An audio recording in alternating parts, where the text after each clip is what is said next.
Assalamualaikum warahmatullahi wabarakatuh.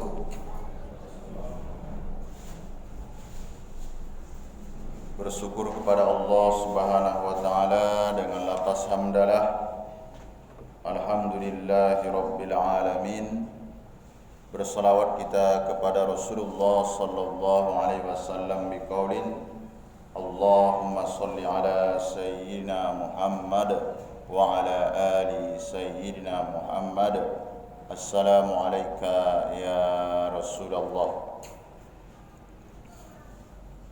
Bapak Ibu jamaah salat fardu zuhur yang dimuliakan oleh Allah Subhanahu wa taala, mari kita mulai ta'lim kita dengan membacakan surah Al-Fatihah. Al-Fatihah.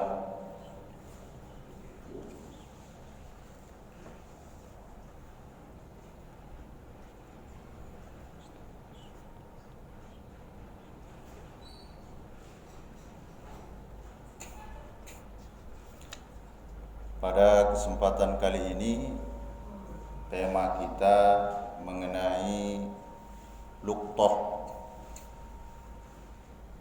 Luqtah ini maksudnya barang temuan, barang-barang yang didapat dari tempat-tempat yang tidak dimiliki oleh seseorang pun. Misal di jalan Bapak Ibu menemukan sesuatu, sementara jalan itu kan milik umum, maka itu dinamakan dengan luqtah. Tapi kalau misalnya barang itu kita temukan ada pemiliknya, tidak bisa kita sebut luqtah. Misal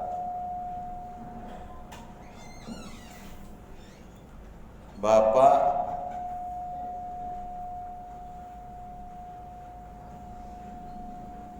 bertamu ke rumah seseorang, di depan rumahnya ada misalnya cincin ini, walhamdulillah nih, ini luqtah nih, tidak ada pemiliknya. Oh, tidak bisa.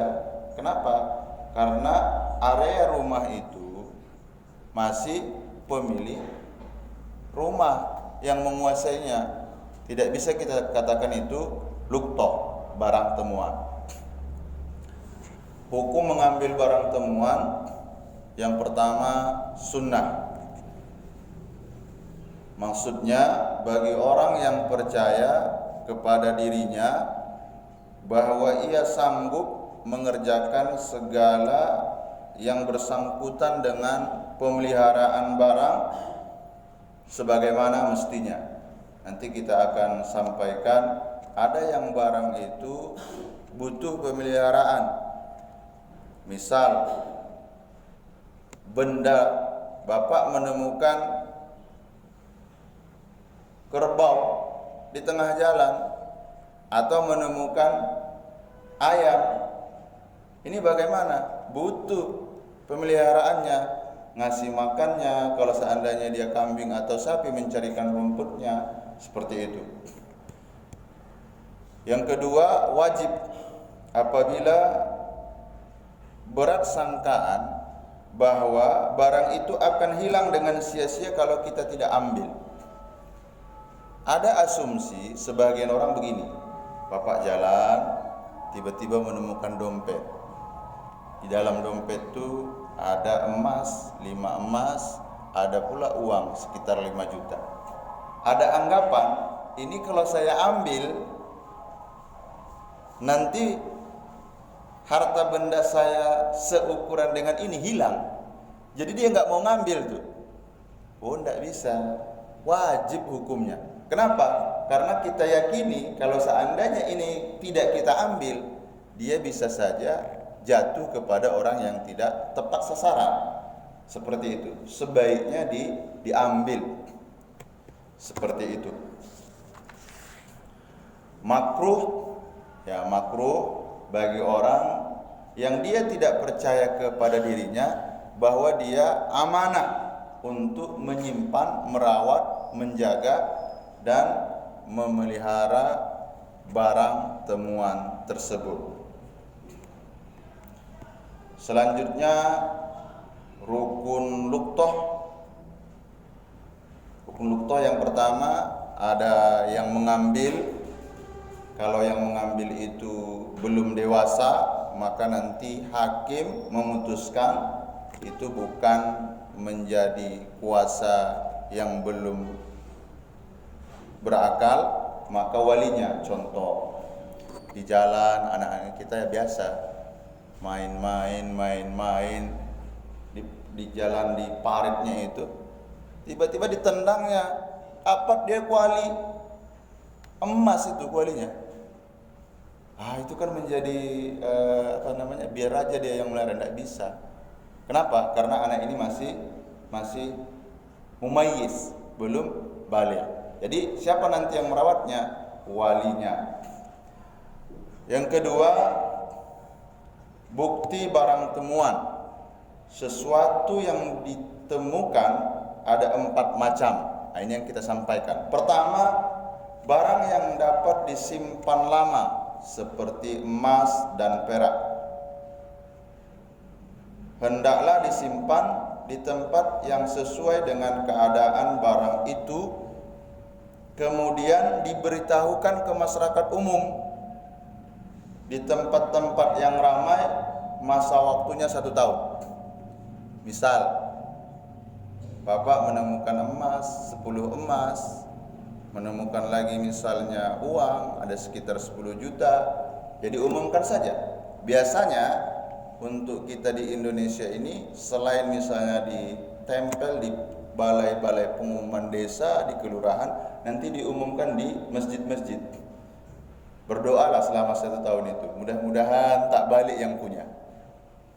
Kalau seandainya misalnya selama 1 tahun tidak ada yang datang, ya udah, itu menjadi milik kita. Mohon dijelaskan dulu sifat-sifat dari benda itu. Tapi tidak seluruhnya. Jangan Bapak nanti umumkan, saya menemukan dompet, warnanya hitam, mereknya ini, di sana ada emas, 10 emas, ada uang 10 juta. Oh, bingung nanti Bapak nanti. Yang datang bukan 1 itu nanti. Bisa 10, bisa 50. Semua orang mengetahuinya. Jelaskan saja, kami menemukan di jalan ini dompet warna hitam, uang di dalamnya, ada uang, ada emas. Itu saja. Nanti kita tanya, betul Pak, berapa apa yang hilang? Dompet. Padahal dompet yang sama Bapak baru. Gimana bentuknya? Udah agak-agak lecet, macam lagi. Enggak betul ini. Uangnya, itulah agak-agak lupa saya berapa itu di situ. Enggak betul. Gak usah hiraukan. Seperti itu. Selanjutnya, barang yang tidak tahan disimpan. Ini pernah juga kejadian di sini, tapi datang. Misal, pedagang, dia beli sini. Tiba-tiba, entah karena sibuknya dia, entah karena bawa anak, dia belinya misalnya lontong. Ada 3 bungkus, mungkin pesanan suaminya dan tetangga. Lupa dia. Datang kemari. Diumumkan di sini. Itu kayak mana itu? Kalau barangnya itu tidak tahan disimpan, kita makan atau tidak? Kira-kira menurut Bapak gimana tuh? Makan saja, dengan syarat kita yakin kita sanggup menggantinya. Udahlah dimakan, alhamdulillahirabbil alamin, bersendawa sedikit, alhamdulillah. Ketoknya pintu, Pak Ustaz. Ada tadi ini ya, 3 bungkus ini, 3 lontong. Iya ada, ganti itu. Atau Pak Ustaz, kebetulan kita sudah sarapan. Khawatir Bapak ini disimpan, jangankan 1 tahun, 2 hari pun jadi cendawan semua ini. Ya udah, jual saja seperti itu.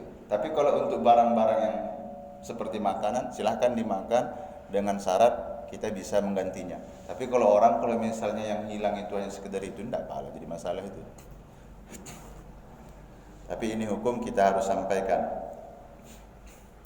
Barang yang dapat tahan lama, tapi ada usaha di sana. Misal Bapak menemukan susu itu bisa dijadikan keju, ya udah, olah saja. Kalau mau dimakan nanti diganti atau dijual, uangnya itu bisa kita manfaatkan. Sesuatu yang membutuhkan nafkah, contoh, kalau dia binatangnya itu kuat, itu nggak perlu bapak. Sebaiknya jangan diambil. Misalnya ada kambing, ada sapi, ya udah biarkan saja karena dia bisa mencari makan sendiri. Tapi ini jangan salah paham ya. Kalau bapak nanti lewat Sungai Pagar arah Kelipat Kain, ingat pelajaran kita ini.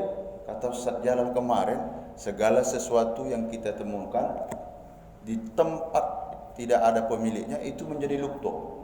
Lewat di arah Teluk Kuantan sana, banyak ada sapi katanya 10. Wah, stop, enggak jadi kita lanjutkan. Kenapa? Lukto ini barang temuan. Oh enggak bisa. Kenapa? Karena di sana sudah menjadi tradisi orang beternak kerbau itu main lepas saja. Jangan bapak tunjuk itu luktoh pula, tidak bisa. Tinggal lagi konteksnya ini di Arab itu kalau orang beternak pakai kandang, di kita tidak. Nah, ini nggak bisa diklaim untuk luktoh. Terus kalau misalnya hewannya itu dia butuh tidak kuat dan dia butuh makanan, udahlah potong bapak saja. Misal bapak menemukan apalah misalnya ayam, agak-agak saja. Oh ini 2 kilo ini, kita potonglah jantan ini.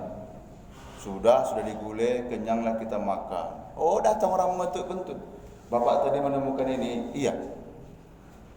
Ayam sekarang 45.000 sekilo ayam kampung. Oh berarti sekitar 5. Adalah cukup lah 100.000. Warnanya hitam pak, iya. Pakai taji segini, iya. Ya udahlah pak. Di mana ayam itu? Udah masuk ke perut kami pak. Gantilah katanya. Oh ya kita ganti pak. Dia minta 2 juta. Ayam apa ini? Kami biasanya pak sekilo itu cuma 50.000 paling mahal itu. Dijelaskan sama kawan itu. Ini ayam jago pak. Ayam untuk petarung ini pak. Siapa yang dimenangkan? Yang dimenangkan yaitu yang mengambil barang teman itu. Kita standarnya standar umum saja, karena biasanya binatang ini tidak segitu harganya, seperti itu. Jadi ini menjadi menjadi pelajaran untuk kita. Kalau barang itu berharga, tunggu 1 tahun.